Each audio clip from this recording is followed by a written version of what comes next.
ये तो छोटी मानसिकता है। ये तो इस वक्त देश के अंदर जो हालात हैं बहुत खतरनाक हैं। रशिया का राष्ट्रपति पुतिन है, आप जानते होंगे। पुतिन ने जितने विपक्षी नेता थे या तो सबको जेल में डाल दिया या उनको मरवा दिया और फिर चुनाव करवाए। पुतिन को 87% वोट मिले। बांग्लादेश के अंदर अभी थोड़े दिन पहले चुनाव हुए, सारे विपक्षी नेताओं को जेल में डाल दिया और चुनाव करके शेख हसीना जीत गई। पाकिस्तान के अंदर अभी चुनाव हुए, इमरान खान जो वहां के सबसे बड़े नेता, उनको जेल में डाल दिया, उनकी पार्टी को तहस नहस कर दिया, उनका सिंबल छीन लिया और फिर चुनाव कराए और जीत गए। मोदी जी अब पाकिस्तान और बांग्लादेश से सीख के यही काम अब देश के अंदर, भारत के अंदर करना चाहते हैं। एक टाइम ऐसा था जब पाकिस्तान और बांग्लादेश हमसे सीखा करते थे, आज मोदी जी बांग्लादेश और पाकिस्तान से सीख रहे हैं। उन्होंने मेरे को गिरफ्तार कर लिया और अब कह रहे हैं दिल्ली में जीत जाऊंगा, फिर भी नहीं जीतने देंगे। मेरे को जेल में रख लेते तब भी हार जाते हैं मोदी जी। इन्होंने मेरे को गिरफ्तार कर लिया, मनीष सिसोदिया को गिरफ्तार कर लिया, सत्येंद्र जैन को गिरफ्तार कर लिया, कांग्रेस पार्टी के बैंक अकाउंट फ्रीज कर दिए। कांग्रेस पार्टी जो दूसरे नंबर की पार्टी थे, उनके बैंक अकाउंट फ्रीज कर दिए और कहते हैं मैं चुनाव लड़ूंगा। अब आम आदमी पार्टी के बैंक अकाउंट फ्रीज करना चाहते हैं।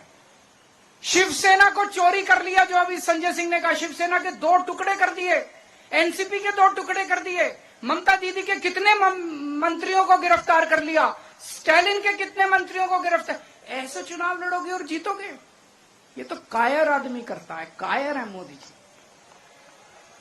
अरे बहादुर हो तो आंख में आंख मिला के चुनाव लड़ो ना, सीधे सीना चौड़ा करके चुनाव लड़के दिखाओ। ये तो कायरों की निशानी है। इस तरह तो देश के जनतंत्र को खत्म कर रहे हैं, बाबा साहब अंबेडकर के संविधान को खत्म कर रहे हैं दोस्तों। एक और चीज मैं बताना चाहता हूं। 2014 में जब मोदी जी आए थे, उन्होंने एक रूल बनाया था। उन्होंने रूल बनाया था कि बीजेपी में जो भी नेता 75 साल का होगा उसको रिटायर कर दिया जाएगा। ये रूल बना के उन्होंने अडवाणी जी को रिटायर कर दिया, मुरली मनोहर जोशी जी को रिटायर कर दिया, सुमित्रा महाजन को रिटायर कर दिया, यशवंत सिन्हा को रिटायर कर दिया। अगले साल 17 सितंबर को मोदी जी 75 साल के हो रहे हैं।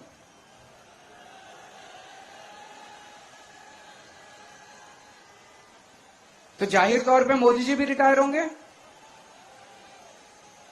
अपना रूल बनाया उन्होंने तो अपने ऊपर तो लागू करेंगे वो।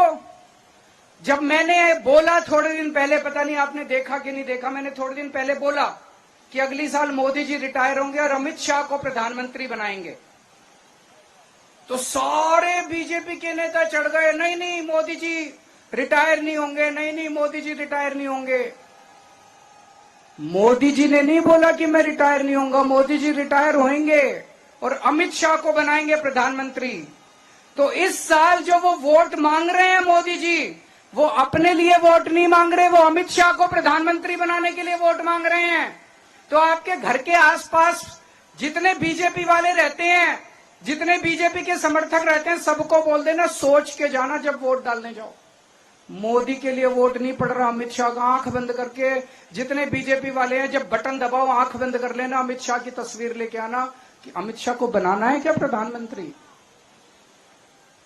तो अमित शाह के लिए वोट मांग रहे हैं। और इस सिलसिले में जितने रुकावटें थी, देवेंद्र फडणवीस को पैदल कर दिया इन्होंने, शिवराज सिंह चौहान की राजनीति खत्म कर दी, रमन सिंह की राजनीति खत्म कर दी, वसुंधरा, जितने नेता थे सबको खत्म कर दिया।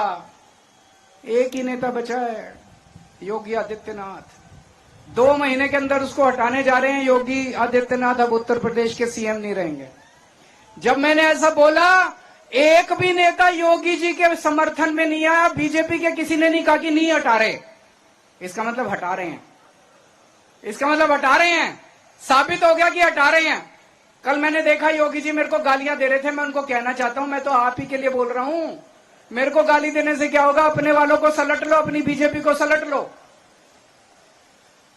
दोस्तों, एक एक करके ये सारे नेताओं को खत्म कर रहे हैं और मैं आपको चेतावनी देना चाहता हूं कि अगर इस चुनाव में 4 जून को बीजेपी जीत गई, वैसे तो जीत नहीं रही है, अगर जीत गई